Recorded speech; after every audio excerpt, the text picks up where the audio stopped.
बड़े बाबा के दर्शन के लिए गए थे, बाद में आचार्य भगवंत के दर्शन के लिए भी गए, उनके साथ बैठना भी हुआ। बहुत सारी बातें हुई, शिवराज जी ने कुछ बातें बताई भी, मगर उनके चरणों के सामने जब बैठे थे, जब उन्होंने बोलना शुरू किया है, तब ये बात समझ में आ गई कि कोई संत किस तरह से बात कर सकता है। पूरी लगभग 35 मिनट 45 मिनट की बात के अंदर ना धर्म के लिए, जैन धर्म के लिए कुछ था, ना मंदिर के लिए कुछ था, ना संघ के लिए कुछ था, ना व्यक्तिगत कुछ था, ना मुनियों के लिए कुछ था। पूरी 45 मिनट की बात केवल और केवल समाज और देश की चिंता और चिंतन कर रहा है।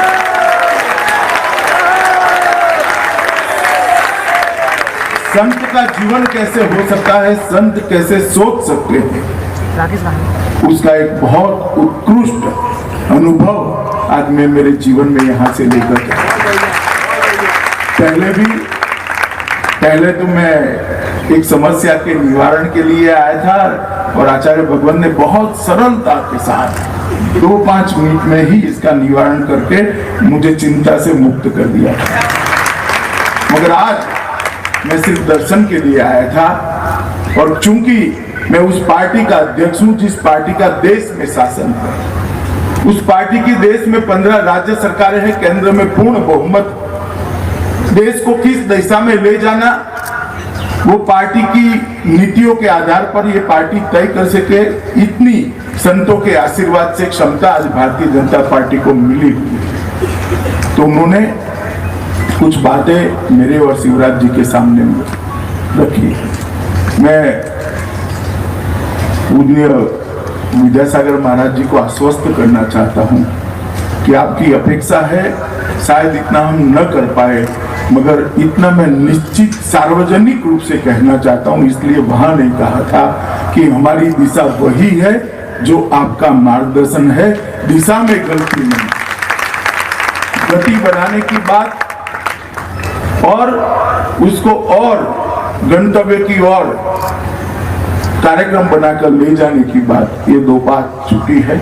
आज आपने जो हमारा मार्गदर्शन किया है, हमें कुछ बातें भी बताई है, जैसे मैंने कहा वो देश के लिए और दुनिया के लिए भी, देश और दुनिया के लिए ही आपने बताया है।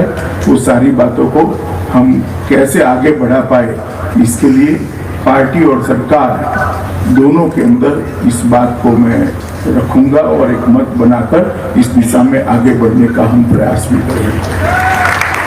आज एक बहुत बड़ा तीर्थ आचार्य भगवान के आशीर्वाद से यहाँ बन पाया है, तो शायद हमारे ऋषियों मुनियों ने, आचार्य भगवंतों ने, मुनिवर्यों ने अगर तीर्थ न बनाए होते तो देश कब का भटक गया होता और रास्ता भी न मालूम होता।